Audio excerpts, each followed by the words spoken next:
Hola, buenos días, bienvenidos al nuevo podcast de Encuentro Escritores en Línea. Hoy nos acompaña Carlos Fidalgo. Buenos días, Carlos. Hola, buenos días, Sandra. Carlos Fidalgo es el autor de una novela recientemente publicada, El baile del fuego, pero os voy a hablar un poquito sobre su trayectoria. Y es que es un escritor y periodista español, ganador del Premio Tristana de Literatura Fantástica y del Premio Tiflos de Cuento.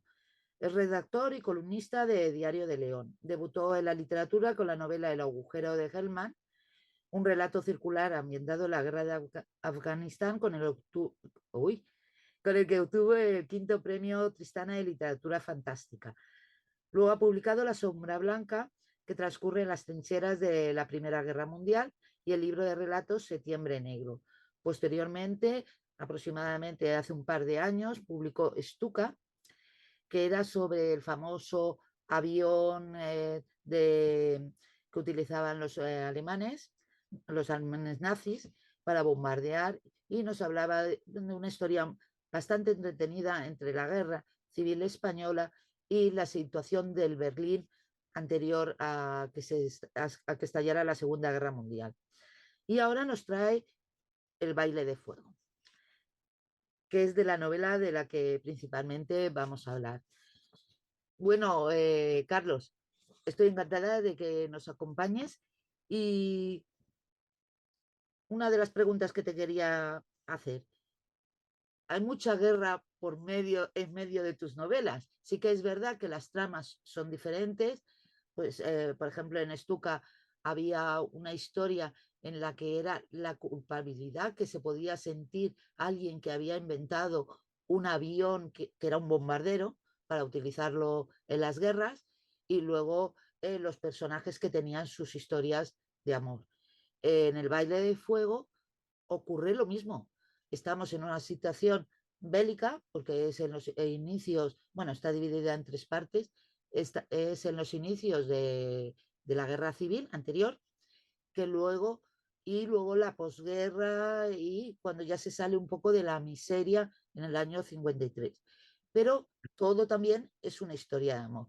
¿Qué importancia tiene la trama del amor con la situación bélica? Posiblemente sea por el conflicto. Sí, a ver, las guerras son siempre motivo de conflicto y es verdad que en una novela, si no hay conflicto, yo entiendo que no hay novela, aunque sea un conflicto íntimo y psicológico, ¿no? En esas novelas en las que ocurren pocos sucesos y todo lo que pasa eh, es algo que sucede en el interior de la cabeza del protagonista, ¿no? Ha sido casualidad que mis tres primeras novelas hayan sido de ambiente bélico. Yo diría que son novelas antibélicas, ¿no? Porque hay siempre una denuncia de fondo contra la violencia, contra ese círculo de violencia que tiene atrapada a la humanidad. Eso empezó con El agujero de Hellman, que como bien dices era exactamente una novela circular, muy borgiana, sobre los agujeros negros.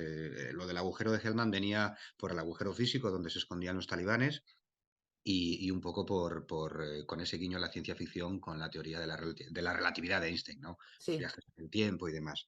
En esta novela sí que me voy un poco más lejos de la guerra, aunque es verdad que está ahí presente como si fuera una sombra, ¿no? Que va condicionando a los protagonistas. La novela narra sobre todo el ambiente de Madrid, los últimos días de los últimos meses antes de la guerra civil, y ya en la posguerra, en el final de la posguerra, hacia principios de la década de los 50, cuando la ciudad ha cambiado, ya no es esa ciudad donde había cierta esperanza de que la mujer ocupara un poco su lugar en la sociedad, y era una ciudad mucho más, sí, una sociedad mucho más triste.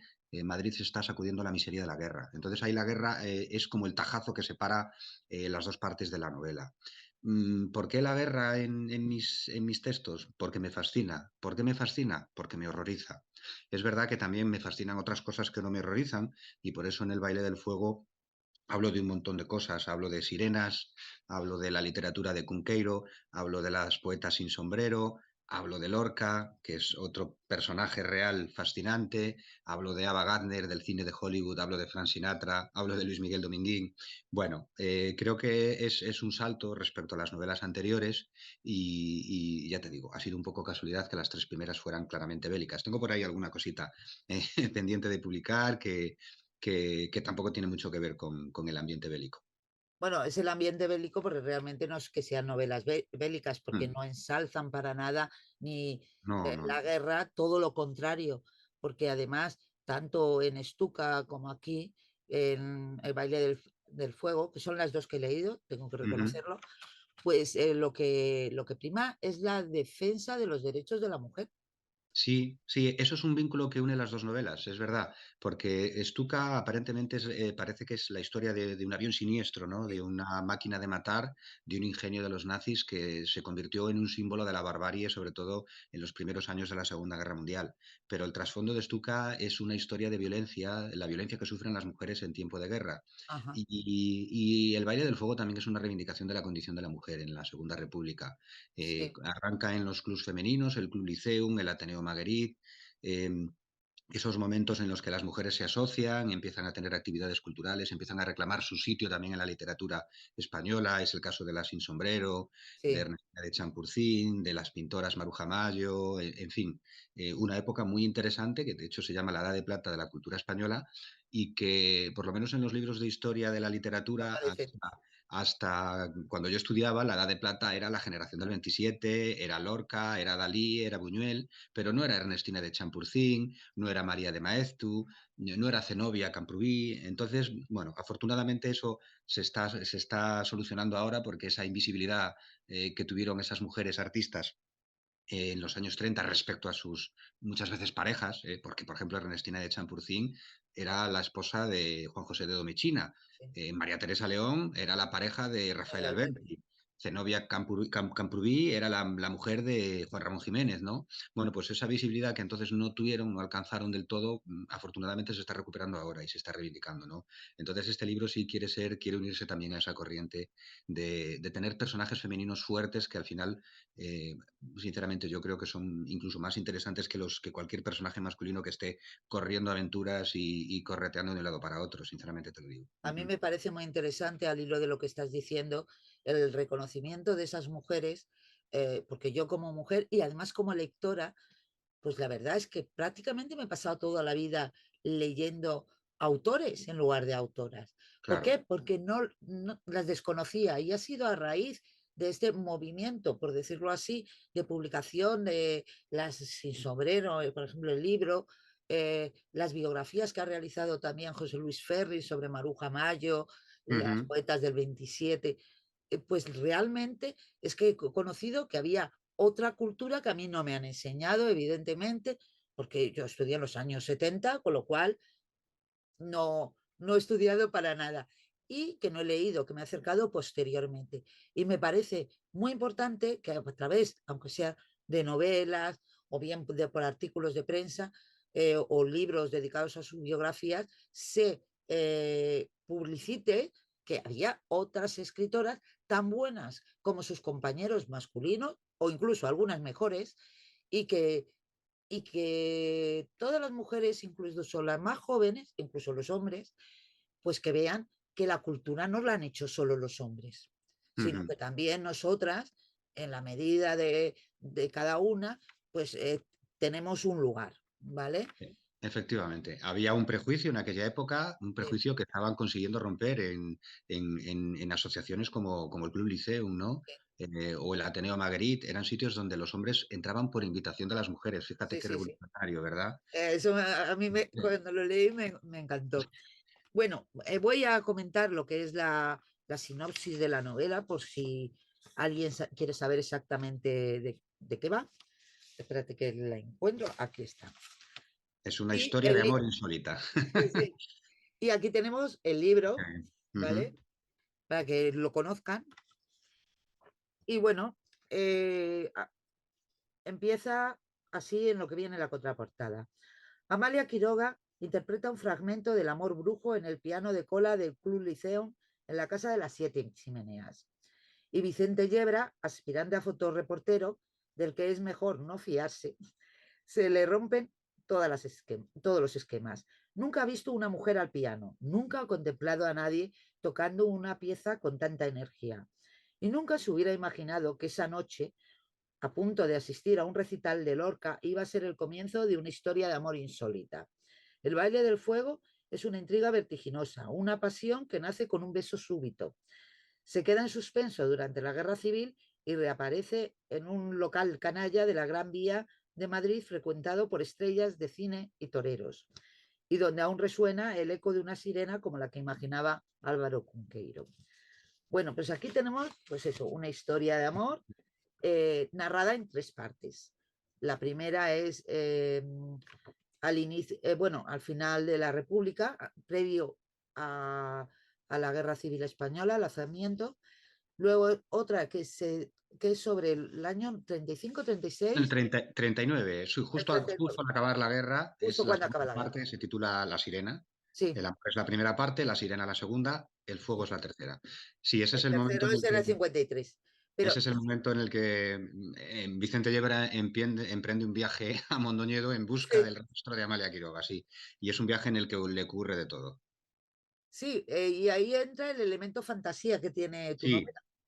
claramente. Ahí es verdad que la novela también se puede leer como un cuento largo de fantasmas, y Sí, no me refiero solo a los fantasmas evidentes de los que habla esa leyenda del fantasma de la Casa de las Siete exacto. Chimeneas o de Goyito, el fantasma del edificio de la Telefónica, sino también quiero darle a entender al lector que se cuestione sobre la verdadera condición de los personajes, del personaje que le está narrando, de Amalia Quiroga, que es una mujer que esconde un misterio, una intriga y en fin, algo inquietante y algo fascinante también, ¿no? Que se va desvelando hacia el final de la historia.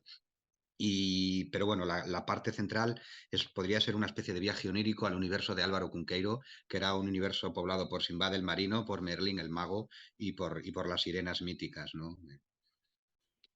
Pues una de las primeras cosas que te quería comentar, bueno, te estoy comentando muchas porque Ujú, a ujú. mí me van surgiendo las ideas, es la coincidencia de parte del título de tu novela, El baile de fuego, con la biblioteca de fuego, más que nada porque es en los dos únicos libros que he leído la historia de la casa de las siete chimeneas y de su fantasma. Pero yo entiendo que no tiene nada que ver una novela con otra. Son- Simplemente quizás en lo que es el tiempo, pero el tiempo de la primera parte de tu novela. Sí, el baile del fuego abarca un arco temporal más amplio. Efectivamente, Fíjate que también justo a la vez que salía el baile del fuego, ahora en marzo, sí. aparecía en febrero otra novela titulada Castillos de Fuego que estaba ambientada en el Madrid de la posguerra, ¿no? Ujú. Entonces parece que la palabra fuego como que nos quema, ¿no? A los escritores. Sí. Bueno, yo empecé a escribir el baile del fuego, entonces se titulaba Los espejos del Barbieri Ah, en el año 96, fíjate. Eh, ostras, hace ya pues tiempecito. de aquella primera redacción que iba a ser un cuento no queda nada más que el ambiente en el Café Barbieri, que también aparece en la novela. Ajá, Luego, con un título que te lo voy a decir, le cambié el título y lo titulé Abrasión. ajá. Ya hay una primera novela en torno al año 2012, a partir del año 2012, 16, que era una novela corta. Y luego ya en el año 2021, justo después de acabar Stuka, ya me lancé a darle forma definitivamente al baile del fuego y decidí que el título tenía que ser El baile del fuego por la pieza de falla que está tocando Es Amalia lo que te Quiroga, iba a decir. la danza ritual del fuego del amor brujo. Sí. Entonces, el fuego también es un leitmotiv que se repite a lo largo de la novela. Es el Ujú. fuego de los obuses que caen sobre el Hotel Florida y hacen que arda una ventana. Es el fuego de la hoguera de una de las habitaciones de la Casa de las Siete Chimeneas. Es el fuego del túnel número 20 de la línea Palencia-La Coruña, donde tiene lugar el mayor accidente ferroviario de la historia de España, el accidente de Torre del Bierzo, donde la mayor parte de la gente murió calcinada. Como Sí, puedes ver, el fuego también es una metáfora un poco de esa España convulsa que retrato. Entonces, por las fechas que yo veo, María y yo debimos escribir la novela prácticamente a la vez. Lo que pasa es que ella la terminó un poco antes y se la envió a la editorial. Yo tenía un primer borrador ya terminado en el año 2021, finales de 2021. Entregué la novela en 2022 y fue unos 15 días después de entregar la novela, que iba a salir un año después, cuando vi que María publicaba su novela y dije, oye, el título es muy parecido. Y digo, ay, si también cuenta algo de aquí, de la Casa de las Siete Chimeneas. Pero bueno, como te digo, el título de esta novela tenía que ser El baile del fuego por todo esto que te he comentado, la danza claro. ritual del Es fuego. que no, es que tiene todo el Y sentido. son universos distintos, el de María y el mío, aunque puedan coincidir en algún escenario y, por supuesto, en esa reivindicación del papel de la mujer en la Segunda República. No, no, Ujú, realmente no tienen nada que ver ninguna de las dos novelas, ujú, porque como tú bien dices, la tuya está centrada toda en una historia de amor que también existe en la de María, pero de forma completamente distinta. Y ujú. además está más centrada en, en lo que realizaron, las hazañas que realizaron las mujeres para salvar las bibliotecas. Claro. En este caso, completamente distinto. También es distinto la aparición de los personajes más conocidos como Federico García Lorca, Dalí, Rafael Alberti, Miguel Hernández, Ernest Hemingway, y Ava Gardner, por supuesto, que solo Sí, Ava sí. Gardner. Solo Ava Gardner ocupa una novela, ¿verdad? Exactamente, Sí. exactamente. Sinatra, el pobre celosísimo, cogiendo un avión para ir a Sí, Madrid sí. a tratar de recuperar a quien todavía era su esposa. Bueno, Bueno, eso queda interesante, pero está claro que muchos hechos los has ficcionado para llevarlos a tu terreno. Es mira, decir, el ambiente es histórico, pero tú lo ficcionas. O sea, no bueno, tienen, es verosímil, pero no es real. te voy a decir una cosa, Sandra. El Sí, libro comienza con una frase que es una adaptación de un dicho irlandés y sí, esa frase adaptada es: la mitad de las mentiras de este libro son ciertas. sí. Hay algunos lectores y algunas lectoras que me han dicho, es que esto que me estabas contando no me lo creí hasta que entré en Google y lo busqué y vi que de verdad había ocurrido de verdad. Ujú, Pues eso es lo que le pasa a este libro, que hay muchas de las cuestiones que se narran que parecen ficciones y que ocurrieron de verdad. Igual yo les cambio la fecha y demás, pero ocurrieron. Y es verdad que hay cosas, igual las cosas que parecen más inverosímiles son las que ocurrieron de verdad. ya. No te voy a, para no estropearle al lector nada, Sí, no te sí. voy a decir, pues esto fue verdad y esto me lo inventé. No, no, ya, ya. Está todo imbricado de tal forma que a veces te sorprende. ¿Eh? No, pero le da, la verdad es que da emoción y engancha, Ava, engancha. Ava Gardner tiene un montón de anécdotas. Sí, Luis Miguel Dominguín, eh, Lorca y Dalí, ese amor sí, imposible que está también en la primera parte. sí. Bueno, el accidente del tren Correo que perdió los frenos descendiendo del puerto de Manzanal, Sí, el eso camión no que lo también conocía yo. perdió los frenos.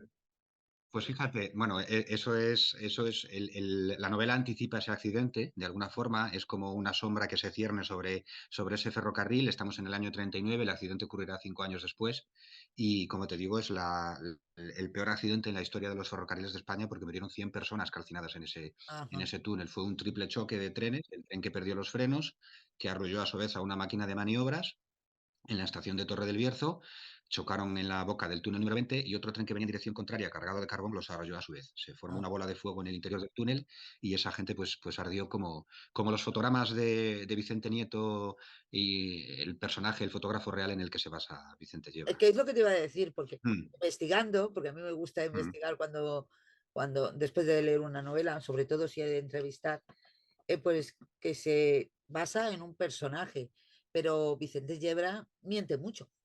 Vicente Yebra miente mucho y le está contando la historia, no vamos a decir a quién para no Sí, hacer pero spoiler. vamos, que cuando dije, tenía que ser él. Sí, sí, se la está contando la historia a un misterioso interlocutor que constantemente le está interpelando y le está diciendo, esto que me estás contando es una milonga, esto no me lo creo, esto... Sí, por eso digo, la mitad de las mentiras de este libro son ciertas. Hasta el propio personaje al que le está contando la historia se da cuenta de que igual entre tanta mentira al final le está diciendo más verdades que mentiras, ¿no? Y esa es sí. la sorpresa, ¿no? Entonces, sí, el personaje real en el que se basa, la persona real en la que se basa el personaje de Vicente Yebra es un fotógrafo de Ponferrada que, como él, también se fue a Madrid con 15 años. Se llamaba Vicente también, Vicente Nieto Canedo, y, y es un personaje que coincide con Vicente Yebra sobre todo en la primera parte de su vida. Los dos fueron aprendices de tipógrafo, los dos se compraron una cámara de baquelita de 14 pesetas en los almacenes Sepu de Madrid que estaban en la Gran Vía y hicieron fotografías con esa cámara, que es casi una cámara de juguete. Los dos combatieron en la columna Mangada en la Guerra Civil y realizaron fotografías de la retaguardia. Y luego ya sí, después de la Guerra Civil, la biografía de uno y de otro se separan. Yo me imaginé lo que hubiera sido Vicente Nieto, el personaje, la persona real, si hubiera conseguido ser fotógrafo profesional, que es lo que consigue ser Vicente Yebra, cuando consigue trabajar, ser colaborador de la agencia Cifra, que fue el embrión de la agencia F. Pero sí, sí, el punto de partida son ese adolescente de 15 años que deja Ponferrada para irse a Madrid para ganarse la vida como aprendiz de tipógrafo y que lo que quiere en realidad es ser fotoreportero del diario Ahora. Por eso se cuela al principio de la novela en la Casa de las Siete Chimeneas para asistir a un recital de Lorca y sacarle fotografías a Lorca, y es sí. en ese momento en el que descubre deslumbrado a Amalia Quiroga interpretando el amor brujo. Ujú. Amalia Quiroga para mí es un personaje redondo, Sí, es el con corazón de la muchas novela. sombras, pero también luces. Es el eh, corazón de la novela, sí, sí. Yo quería que el narrador es Vicente Yebra. Vemos lo que ve él, su punto de sí, vista, sí, el punto de vista del lector es el de él, pero el verdadero personaje, el verdadero protagonista de la novela, la verdadera protagonista es Amalia Quiroga, que es una mujer que aparece y que desaparece, que siembra dudas sobre su verdadera condición, que sabemos que hay algo ahí inquietante, que tiene una relación con su padre tremenda, sí, tremenda. El padre sí que es una sombra que se cierne sobre el futuro de esa mujer, por desgracia, algo muy común en la época. Gente que limitaba mucho a las sí. mujeres. Y es un personaje que, bueno, que está marcando toda la novela, aunque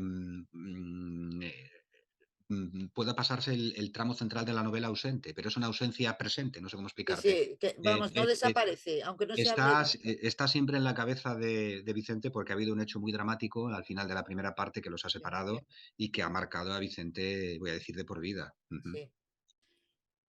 ¿Y qué parte de tu... porque tú eres periodista, ujú. entonces Soy, empleas... soy un escritor escondido dentro de un periodista. Igual que esta es una novela de amor escondida dentro de una novela histórica y envuelta en un relato fantástico. Sí, sí, es que es todo muy complejo, todo es muy híbrido, Bueno. como digo yo.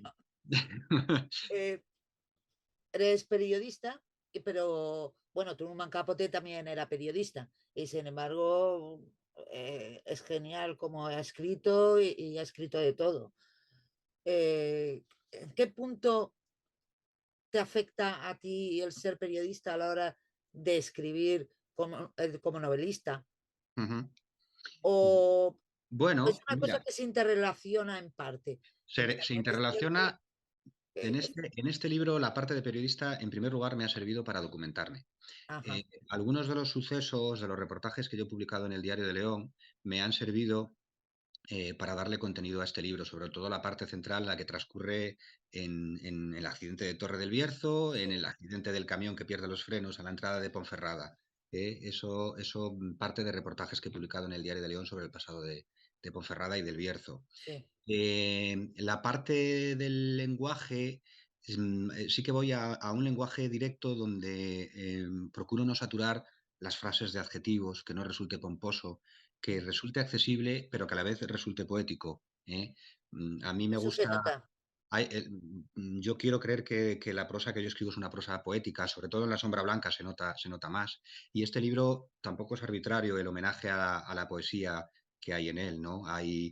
Hay versos de Lorca repartidos, salpicados Sí, por todo el libro, de Poeta en Nueva York, versos de Ernestina de Champurcín y versos y expresiones un poco de Vicente Yebra, del narrador, que también se ve que es, aparte de ser aspirante a fotoreportero, creo que también le hubiera gustado ser poeta, ¿no? Entonces, eso es así. ¿Cuál es el cambio en este libro sobre todo?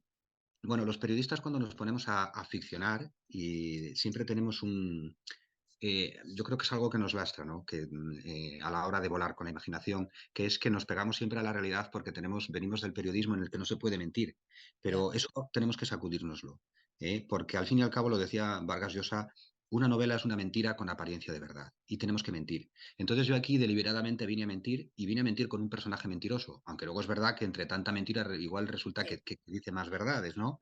Entonces, bueno, esta novela es una novela histórica, pero entiendo que es una novela histórica que se sale de la corriente de la novela histórica sí, actual. sí. Es una novela en la que siempre se presume del rigor histórico, los autores siempre están contando lo bien documentados que están, el periodo histórico lo bueno que es, cómo las acciones de los personajes son realmente lo que sucedió, pero no se dan cuenta de que al final tienen que mentir, de que al final tienen que crear una ficción en torno a esa realidad y posiblemente unos personajes de ficción y una trama, y por eso algunas de las novelas, algunas, resultan un poco aburridas, en mi opinión, porque la No, documentación y en la y el mía periodo... también. Sí, ¿verdad? Pues, Sí, pues mira, coincidimos. porque a mí lo que me interesa es que sí que me ambiente en la época, Sí, pero pero que no yo se quiero coma la trama. Yo claro, que no quiero se la coma la trama. trama, que por respetar el ambiente de la época y lo que hicieron los personajes, pones en un segundo tramo los personajes de ficción y la trama de ficción. Claro, que es lo que realmente Entonces, interesa, porque no es un cuando, ensayo, es una novela. claro, efectivamente, cuando un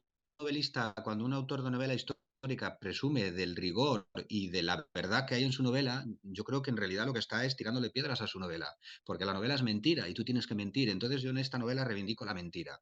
Ujú. ¿Eh? Lo que pasa es que al final, de tanto mentir, me doy cuenta de que estoy diciendo la verdad. Esa es la paradoja. Esa Sí, es la pero paradoja, hay Sandra. cambios de fecha, hay Sí, efectivamente, tú sí. lo ajustas Eso ese, es. eso que quieres contar dentro de un entorno histórico, Bueno, que puede haber ahí una es ficción que, más o menos. Pero claro, bueno, el que lector si sabe desde el queremos primer historia, momento. hay que Ujú, leer un libro de historia.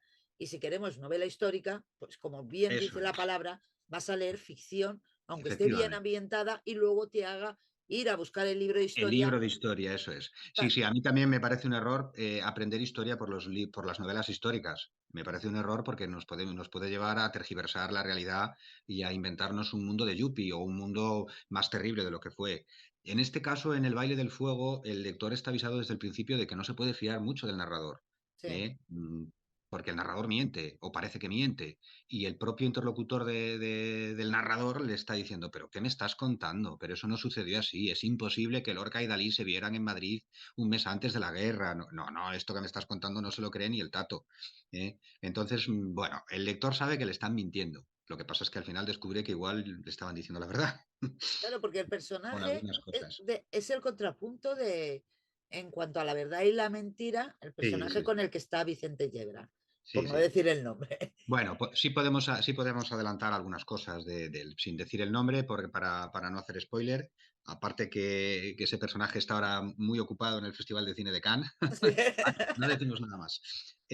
Se Bueno, podría rodar la película, de hecho. bueno, a ver, te voy a decir una cosa. El libro se lo hemos enviado a él y a su hermano, Sí. pero claro, yo me imagino que le llegarán tantos libros que pensar que lo haya podido ver es un milagro. La única esperanza que me queda es que su hermano, que tiene más tiempo, en un momento dado, pues le eche un vistazo o por mediación de alguien, de algún conocido o demás, que le diga, oye, échale un vistazo a esto. Pero bueno, no pierdo la esperanza. Bueno, sí, sí, lo que te decía, sí podemos decirle a las personas que nos están viendo, a los lectores que nos están viendo, que la novela transcurre en Madrid en 1935 y 1953, con ese intervalo en el Sí, 39, pero está narrada desde el año 1991, un día después de la muerte de Ava Gardner en Londres. ¿Eh? ajá, Vicente Yebra se siente entonces liberado para poder contar toda esta historia porque una de las personas a las que podía afectar ya ha fallecido, ¿no? sí. No, La eh, genial Ava Gardner. bueno, de Ava Gardner leí una novela, ahora no, que era Va en la noche, ahora no me Mm, acuerdo del autor, pero es así conocido. Pero lo que pasa es que no me acuerdo. Y luego estaba la serie esta que hicieron de Art de Madrid, que mm, está muy ujú. bien Sí, sí, retratado sí, sí. todo ese periodo, además. Sí, los bares canallas, como decimos, Sí, ¿no? sí, La sí. coctelería de Chicote, el Pasapoga, el tablao de Villarrosa, Sí, salía pues Lola Flores, como también sale aquí en la novela. echándole Estaba, un cable a Frank Sinatra para que no haga el ridículo delante de... exactamente. El pobrecito. Eso está muy guay, eso está chulo. Sí, sí, sí, yo ahí quiero mucho a Lola Flores, ¿eh? Era A mí me genial. pareció muy bien. Pues yo no sé si me queda algo en el tintero, porque creo Mm, que hemos comentado todo lo de los conflictos bueno, de novelas. Sí, pues mira, cuéntame, ¿cuál es tu próximo proyecto? claro, claro. Pues mira, además va a salir este mismo año. De hecho, iba a salir antes de la novela y cambiamos las fechas, ¿no? Sí, Para finales de año, para el otoño, tengo previsto publicar un libro de cuentos ilustrado que ajá. se va a titular Los dedos del diablo y es una historia sobre los orígenes del rock and roll. ¿Eh? A partir de una de las leyendas, y por lo tanto posiblemente mentira, más famosas del blues. Es un personaje, Robert Johnson, que le llaman el abuelo Ajá. del rock and roll. He un leído varias novelas en las que aparece. Sí, sí, sí, sí. Bueno, pues es un personaje envuelto en las brumas del misterio. Incluso Sí, ahora se sí, está sí, diciendo que el Robert Johnson que grabó los discos que conocemos no era el mismo Robert Johnson que murió supuestamente envenenado a los 27 años. Pero bueno, la leyenda dice que, insisto, la leyenda dice que este hombre adquirió su virtuosismo con la guitarra y su talento para componer canciones en un cruce de caminos porque se lo enseñó el diablo, ¿no? Ajá. Entonces, a partir de ese pacto diabólico, esa renovación del mito de Fausto, en el sur profundo, en los años 30, yo voy construyendo una historia en torno a la parte diabólica del rock and roll. Es un guiño humorístico, pero a veces no tanto y a veces puede resultar inquietante. Y ahí aparece Elvis Presley, Jim Vincent, Eddie Cochran, los Beatles, los Rolling Stones, Led Zeppelin. Bueno, es una historia que también llevo mucho tiempo escribiendo porque son relatos que empecé a escribir hace 12, 13 años, pero todos tienen un punto en común, algunos personajes se entrelazan y también es una reflexión sobre el éxito y sobre el fracaso y sobre lo que fueron los años 50 y los 60, esa revolución cultural que supuso el rock and roll Sí. y la época del año del amor, de los hippies, de El los grandes desmadre total. festivales, de Woodstock, Jim Morrison, otro mito del rock and roll. Sí, Bueno, me parece una época muy sugerente, muy interesante. Igual que en Septiembre verdad. Negro trataba de atrapar ese juego de sombras en torno a los Juegos Olímpicos, aquí trato de atrapar ese ambiente de rebeldía juvenil de nuestros padres, de nuestros abuelos, a veces también ya en los años 50, 60. Ujú. Yo es que de Robert Johnson creo que sí, una novela y un cómic. Y Sí, la verdad, muy bien. y os voy a recomendar, aunque la película podía ser mejor, hay una película de los años 80 que se titula precisamente Cruce de Caminos, que la protagoniza el chico que protagonizaba Karate Kid, Ralph Ah, sí, Macchio, ¿eh? Ralph Y Macchio, sí. hay una película, ya es de los años 80, ¿eh? Yo también la he visto después de escribir los relatos y bueno, está bien, es entretenida. Robert Johnson era un señor que tocaba de espaldas al público a veces para que no le vieran tocar y bueno, hay un relato en ese libro en el que Keith Richards y Mick Jagger, Sí. jovencitos, viviendo juntos en Londres, están escuchando un disco de Robert Johnson a la guitarra y se sorprenden porque cuando miran los títulos de crédito ven que el único guitarrista que hay es Robert Johnson y parece que haya dos personas tocando la guitarra, ¿no? Ajá. La otra persona se supone que es el diablo. Pues este está muy interesante. Sí, sí, sí. ¿Y algún proyecto más aparte de este? Y bueno, de tu trabajo como periodista y demás. Sí, estoy siempre haciendo cosas. Quiero escribir algo juvenil, algo infantil. Sí. Tengo por ahí alguna novela que tengo que recuperar y revisar, intermedia entre Stuka y El baile del fuego, que no tiene nada que ver con la guerra, Sandra, Bien, bien. Hombre, es pero que viendo tu bibliografía, pues sí, sí, sí. digo, me parece a mí Sí, que ya te digo, ha sido casualidad. ha sido casualidad. Y por eso en esta sí que me apetecía sacudirme un poco el ambiente más bélico, ¿no? Ajá, Entonces sí, tengo varias cosas. El agujero de Hellman espero que salga pronto también en audiolibro, en Storytel. Ya tenemos muy ahí, bien, muy bien, muy bien. a ver si lo ruedan. Y bueno, pues sí, por ahí tengo varias cosas abiertas y algunas de ellas cerradas, como te digo, que son los dedos del diablo. Y Que aquellos saldrá. artículos que publicaste sobre Max Orly, que a mí me Ah, encantaron, que vale, además vale. también los has usado en alguna ocasión en el Celsius, Sí, el sí, Festival fíjate. de Voy a estar en Literatura. el Celsius también con el baile Lo del sé, fútbol. lo sé. Ah, genial, sí, porque sí, sí, a los organizadores se lo agradezco mucho porque yo nací como autor en el Celsius prácticamente. Allí es donde llevé El agujero de Hellman, mi primera novela, y han visto claramente la conexión fantástica que hay en Sí, esta novela, ¿no? Que sí, que es novela histórica e incluso puedes llamarla novela romántica, pero también es novela fantástica. sí. Entonces, sí, estaremos en el Celsius en julio con esta novela. Me preguntabas, perdona, Que también como periodista, como periodista, sí, lo del barrio de Mar, sí, sí, fíjate, esta historia nació de un monólogo que yo escenifiqué en uno de los festivales Celsius hace mm, 6, 7 años con la compañía de Fernando Marías, con Hijos de Mariseli. sí, Era un relato que yo había escrito para uno de los libros de antología que publicaba Fernando en sí, torno a Hijos de Mariseli, que se titulaba La luz que no se apaga nunca. ajá, Era una historia en la que yo era el protagonista bueno, perdía mi teléfono móvil y tenía que ir a buscarlo al coche y ahí había un clima inquietante. Lo convertí en monólogo.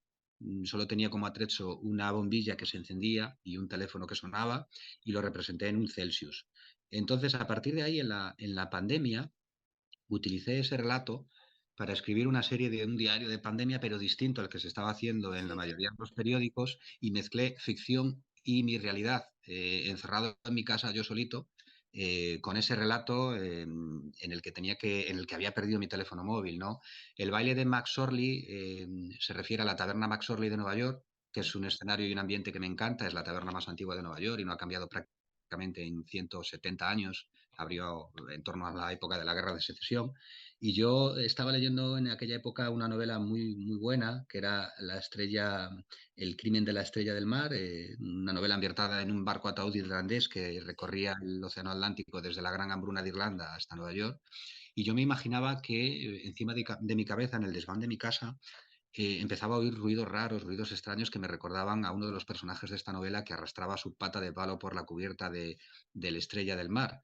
Y entre la situación de agobio de la pandemia, el relato de la luz que no se apaga nunca, el juego entre el sótano de mi casa y el desván de mi casa, que es un edificio de 6 plantas, el garaje, el bajo cubierta, pues Sí. me inventé una historia en la que también hablaba de la experiencia personal y de una serie de guiños a la literatura, Frankenstein, Drácula, en fin, que quedó una cosa a medio camino entre la ficción y la realidad que apareció como serial en el periódico y también en vuestra revista de Espacio 17 Sí, Musa, y pues que en algún momento me gustaría, sí, sí que me es lo que gustaría te iba a publicar. preguntar, si pensabas Sí, publicarlo, hacer una recopilación. no digamos que no me he planteado ahora mismo la búsqueda editorial para eso, pero sí que me gustaría publicarlo porque tiene una unidad. Empezar con La luz que no se apaga Sí, nunca y seguir con El sueño de Max Orley porque tiene muchísima unidad. Es literatura, sobre todo, sí. también un poquito de periodismo, pero es sobre todo literatura y creo que sería una publicación muy, muy interesante, sí, sin duda.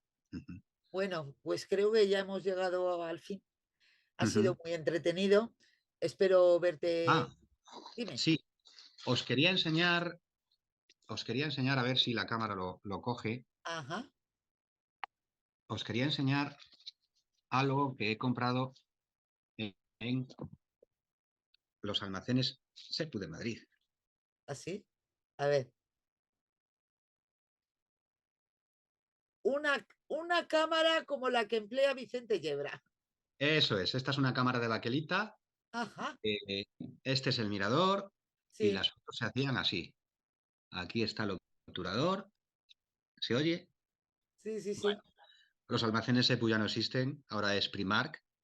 Esta cámara ya no se compra en Primark, se puede conseguir por internet a un precio bastante razonable, pero Ajá. es la cámara de los años 30, la misma, el mismo modelo que empleaba Vicente Yebra y el Vicente Nieto Real en el que se basa. Ay, qué Y bueno, chulo. no sé si se acaba de ver, pero aquí la publicidad dice 12,90 pesetas Kodak Ah. Baby Doll, ¿vale? Lo que Entonces, valía bueno, en aquella época. esto es un regalo que me hicieron en una de las primeras presentaciones que hemos hecho del Sí. Baile del Fuego. Un periodista, Daniel, David, al que le agradezco el detalle de habérmela traído. Y ahora me la llevo conmigo a todas las presentaciones y procuro terminar haciéndole una fotografía al público, sobre todo Ajá. a ti. Ahora sí, como no soy tan mentiroso como Vicente Yebra, tengo que decirte que el problema que tiene esta cámara es que hace 50, 60 años que no se hacen carretes Carretes, ¿verdad? para hacerlo. Entonces, la foto está hecha, pero digamos que le ha pasado Sí, como a sí. las imágenes de Vicente Yebra, que se han quemado un poco al sol, ¿no? Ah, Entonces pues quería enseñárosla porque es una de las mejores chula. cosas que me ha pasado con esta novela, tener este objeto tan relacionado con ella y cuando acabe toda la promoción lo colocaré en la estantería junto a la novela porque es el mejor recuerdo que me ha dejado la novela. Ujú. Muy chulo. Y vas a hacer aparte de estar en el Celsius, vas a hacer presentaciones por toda España. Sí, ya, mira, aparte de presentarla en primer lugar en Ponferrada, en la librería Libro Imposible, la voy a citar porque resulta que abrieron hace 6 meses, 7 meses, y sin saber que estaban abriendo en el mismo local que en los años 20-30 ocupó el estanco La Lucha, que era Ajá, el estanco de la familia de Vicente Nieto, Vicente Yebra en la novela, que sí. aparece en el Baile del Fuego. Entonces hicimos allí la presentación, le hicimos un homenaje a Vicente Nieto. Lo he presentado ya por varios puntos del Bierzo, donde transcurre la novela, incluido Torre del Bierzo, el lugar del accidente, en Valdeorras, que está al lado, en León, y por supuesto hicimos una presentación por todo lo alto en Madrid, en la Gran Vía, en la librería Espasa Calpé, vamos a llamarla así, Sí. que ahora es la Casa del Libro, que también aparece en la novela. Ajá, Bueno, hemos estado en Motril, la Feria del Libro de Granada, San Jordi, estaremos en la Feria del Libro de Madrid, en muy el bien. Festival Celsius, estaremos en la Casa Zorrilla de Valladolid, en la Feria del Libro de Valladolid. Bueno, estamos mirando a hacer más cosas aquí en el Museo de la Siderurgia de Sabero, en León.